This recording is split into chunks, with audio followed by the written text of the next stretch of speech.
Morning, Blue Jays fans, and welcome to another edition of Jays Latest. I am your host, Craig Borden. Make sure you hit those like, share, subscribe buttons so we can talk Blue Jays every day. And today we get to have a heck of a show because we get to talk all things monster offense explosion, great pitching, and even a player update that I am shocked that we actually finally got. So let's talk the shock one first. Anthony Santander actually might be finally getting better. The shoulder injury has been nagging him continually throughout this Major League Baseball season, and we never got to see the best acquisition of our short off season. So, in the midst of that, Tony Taters is hitting off the tee. He is going to be potentially moving over the next few weeks. This is one of those situations where he actually could join the team in September on the schedule he is.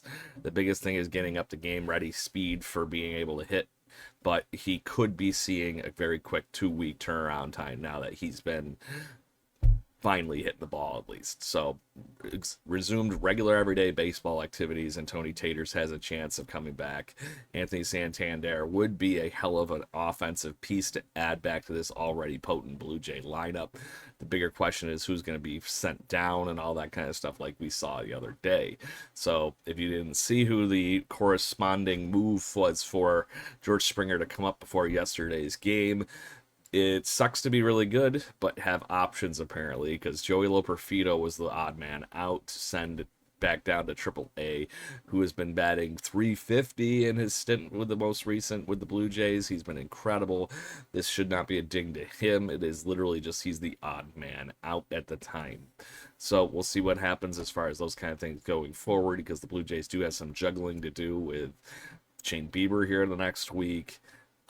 We also eventually supposedly could maybe get Jimmy Garcia back, but that one doesn't sound as optimistic after the updates yesterday. So we'll have to monitor that one and keep going and looking around. But Jimmy Garcia sounds like he's having a rough time getting healthy, or at least feeling consistent to come back. So anyways, let's talk the game yesterday. We're going to start with pitching before we dive into the obvious headline from yesterday.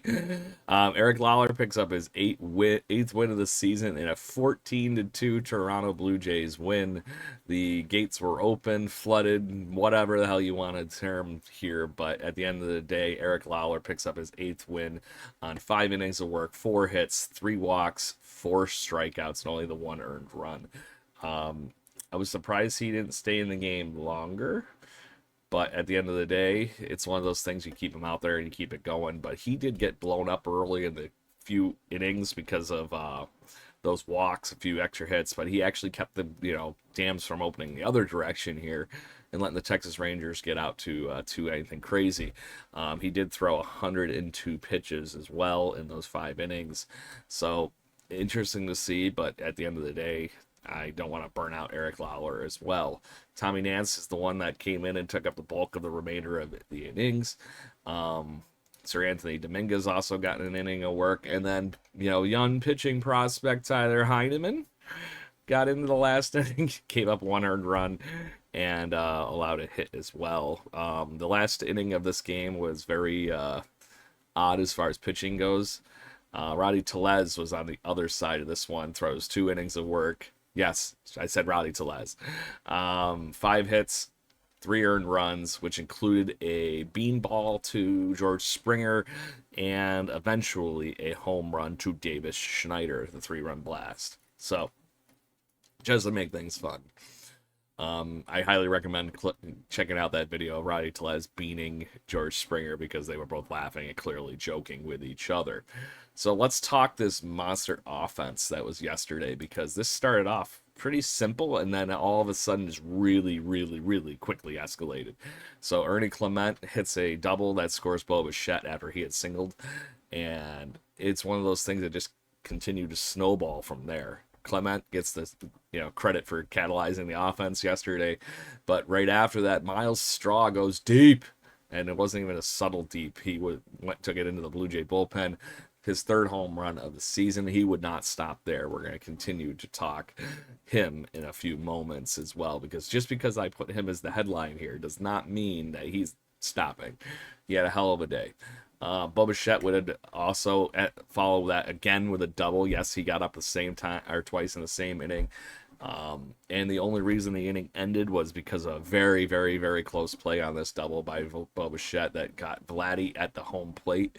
That was the third run that was scored from this double. If it held up after review, I still can't believe they overturned it, but I can see the argument where Vladdy kind of tried to do like a swim move around the plate, and he came damn close to beating the Yankees catcher John Heim. So it is what it is, but that ended the inning. It go to the third. Myles Straw is now up twice in 2 innings, and he decides that he's just gonna hit another home run. So he scores Dalton Varsho on the 2-run blast. He already now has 5 RBIs and a 2-for-2 performance at that point. So you see why I was saying Straw led this offense. Dalton Varsho in the 5th inning collects his 13th home run of the season, too. Another 2-run blast that scores Alejandro Kirk. And we're just going to keep things moving along. Davis Schneider, like I said, ends up getting a 2-run home run. No, 3-run home run, I forgot. In the 9th to really put the cherry on top against Rowdy Tellez. So, what an offense. That's all I'm going to say. It was great to watch. Fun. Keeps everything moving. Days like this where you get good pitching, good hitting, good everything always makes it very encouraging for going forward. So, Monster Bama Jam for the Blue Jays yesterday, and they will ride into Game 3 today, hoping to keep things moving as Jose Barrios will be on the hill against Nathan Eovaldi. The Texas Rangers will be looking to just get whatever they can get out of Nathan Eovaldi. They're still in the thick of this playoff race. They still have a chance, so they're not looking to get swept today. And they have a pretty damn good chance with Nathan Eovaldi on the mound, because Nathan Eovaldi has been one of the best pitchers in Major League Baseball this year with 116 innings, a 10-3 record, and a 1.71 ERA. He has been very impressive. He's also, in his last outing, got destroyed by the Arizona Diamondbacks for 5 earned runs, which basically doubled his ERA. But before that, he had threw 8 innings of 1-hit ball against the New York Yankees, and a very similar outing in 7 innings against the Los Angeles Angels. He will be facing Jose Barrios, who has been trending up in the last couple of outings, most freshly off of the outing against the Chicago Cubs, in which he pitched 5 1/3 with 2 hits, no earned runs, 4 walks, and 3 strikeouts. So it will be a fun day at the Dome. Make sure you get there, and make sure you are loud and enjoy, because hopefully we have a chance for yet another sweep, and we'll go from there. Make sure you join us tomorrow, and we'll talk all things for our Toronto Blue Jays, and have a great day. Go Blue Jays.